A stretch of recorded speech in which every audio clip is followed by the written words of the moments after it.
Hey there, Mr. Jellicle, and any other people that may watch this in the future.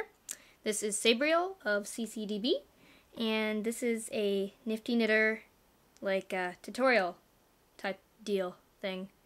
So today we're going to be learning about how to use the Nifty Knitter. And when I first started using the Nifty Knitter, there was this awesome book that I used called Loom Knitting Primer by Elsa Phelps. It was really helpful because it has nice step-by-step instructions about how to get started and stuff. Okay, alright. To start, you have to cast on to the loom. So basically you just take yarn and you tie a simple knot around one of the pegs. It doesn't matter which peg you start on, just as long as you start on a peg. And then once you have it on and it's a nice secure knot, all you have to do is begin to wrap the yarn around each peg. Going in either direction, doesn't really matter, just stick with one direction and just keep wrapping. And eventually what you want to do is you want to have a row of just wraps. And this goes pretty quickly once you get it down, I guess. And once you get back to the beginning, you continue. So now you will have two loops per peg.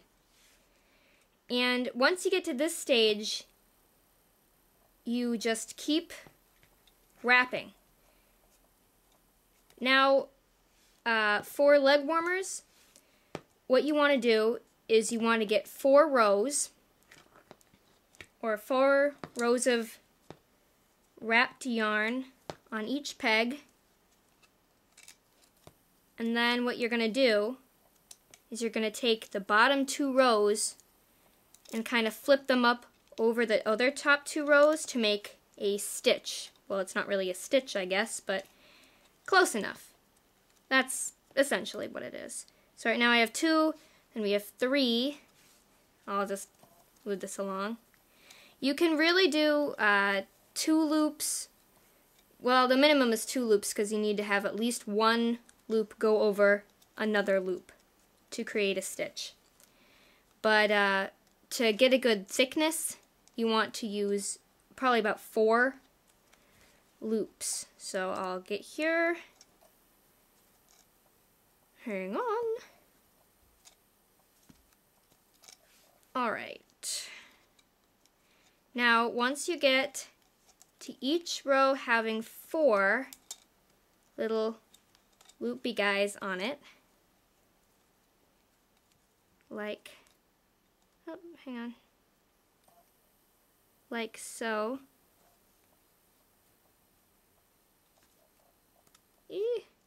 Like so. What you want to do is you want to take your little, this thing, I call it the purple scoopy thing. That's my very official term for it. And what you want to do is you want to take the bottom 2, you want to hook them with this, and you want to pull them up over the top of the peg and over. And that is a stitch. See? Hang on. Try and get to the point where I can actually sew. Okay, here. See, this is a stitch. And you do this with every peg, and then you have stitches made. And they'll tighten as they go. They won't be big bumps. Like this one is already smaller. And once you knit over, as they call, or make a stitch, then you will be back with 2 loops on each row. Then, after that, all you will have to do is loop on, whenever you need to make a stitch, you loop on a row of loops, then you loop on another, and then you will have 4, and then you'll continue this process over and over again until you have lots and lots and lots and lots of stitching done.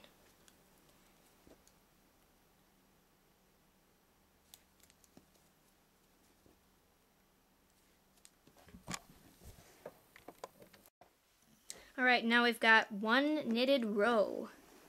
As you can see, we are back to 2 loops. Doesn't really look like it, but there's 2 loops on one peg. And what you just continue to do is you wrap it around, creating the 3rd row, as I call it, and then knitting over.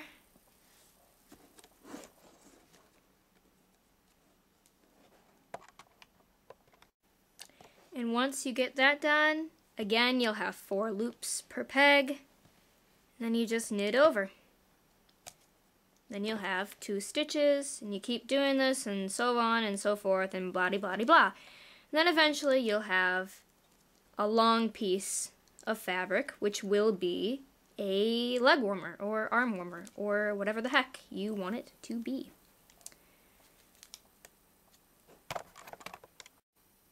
Now I'm sure that eventually there'll come a time when you want to switch a color, because if you're not making Victoria, they'll probably have more than one color in a warmer. And right now I'm using this hideous red, which obviously would never appear in any true warmer, but just having it show up on film, I guess. So to change a color, it's actually really, really simple. Here is some black thread that we shall add to the red.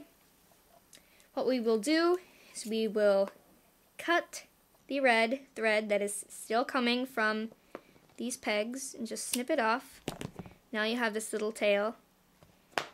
Then you want to tie on your new yarn just in a nice knot.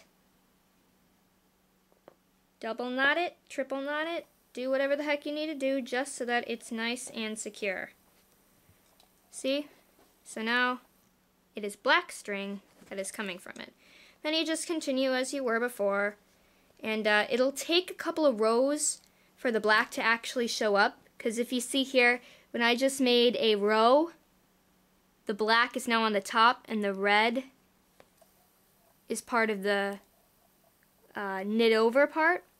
And so the black is there, it just hasn't been knit over into a stitch yet. So you can't really see it.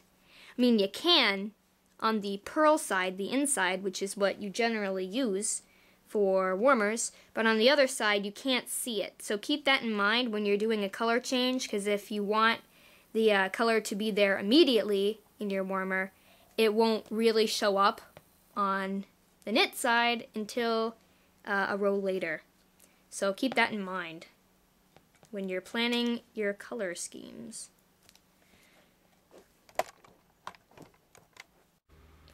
Alright, now that we have knit several rows, it is time to show you how to cast off, as they say, or how to take your knitted work off of the loom.